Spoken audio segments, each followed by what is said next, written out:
যে সৃষ্টিকর্তা সম্পর্কে চিন্তা করছে। 18 বছরের কোন ছেলেটি সৃষ্টিকর্তা সম্পর্কে চিন্তা করে?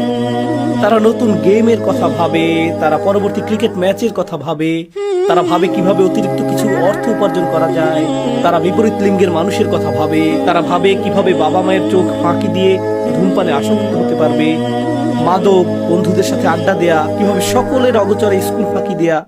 একজন যুবকের মনে অনেক কিছু থাকে, এমন জিনিস যা একজন যুবকের আগ্রহ তৈরি করে। খেলাধুলা, জিম করা, সৌন্দর্য চর্চা, পোশাক, গাড়ি, এই সব কিছু, এটাই তার মনে থাকে। 18 বছরের কোন ছেলেটি বসে বসে আকাশ নিয়ে ভাবে এবং বলে, কে এটা সৃষ্টি করলো? আমি এখানে কেন?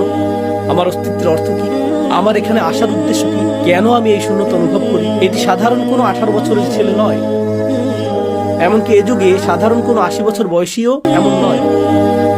সঠিক চিন্তা না করেও আপনার জীবন কেটে যাচ্ছে। তারা বিশ্বের বিরল মানুষ যারা বলে, চর্মচক্ষুতে দেখা এই পৃথিবীর ঊর্ধ্বেও আরো অনেক কিছু রয়েছে, এখানে আরো গভীর কিছু বিদ্যমান।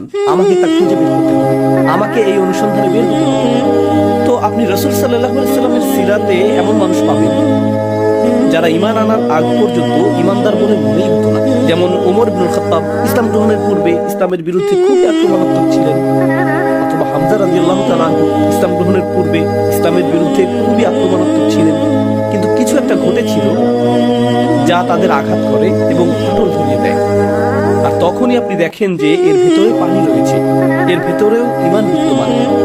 আর ঠিক এভাবেই যেমন আমি আপনাদেরকে ঠাট্টা করে 18 বছরের যুবক বা যুবতীর উদাহরণ দিচ্ছিলাম, যে জীবন উপভোগ করতে চায়, পার্টি, আড্ডা, বাইরে ঘোরাঘুরি, চিল করা, বন্ধুদের সাথে চিল করে মনে যায়, এটা সেটা করে, অথবা নিজের ডিভাইস বা অন্য কিছু নিয়ে ব্যস্ত থাকে। আর তারপর কিছু একটা ঘটে, কোনো অভিজ্ঞতা, হয়তো একটি সড়ক দুর্ঘটনা, হয়তো কোনো বন্ধুর মৃত্যু, হয়তো এমন কিছু শুনলো যা আগে শুনেনি, হয়তো সেই ঘটনাক্রমে মসজিদে চলে আসলো, ঘটনাক্রমে সে নামাজে দণ্ডায়মান, আর এমন কিছু তাকে আঘাত করলো যা অন্য কাউকে করেন। কিন্তু সেখানে দাঁড়ানো সেই যুবকটি কিছু একটার দ্বারা আঘাত পেল, সে এমন কিছু অনুভব করলো যা আগে কখনো করেনি।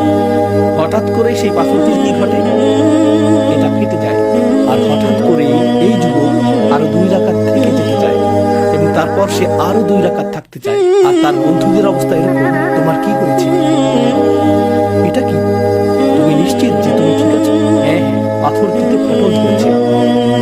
যখন সে ঈমান প্রকাশ পায়, সেই ঈমান গভীরে প্রথিত ছিল।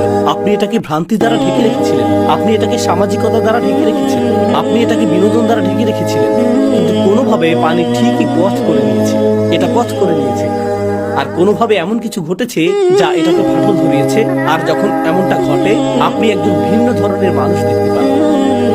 আপনি তখন সত্যিকারের অন্তর্নিহিত সত্তাটির আত্মপ্রকাশ প্রত্যক্ষ করেন।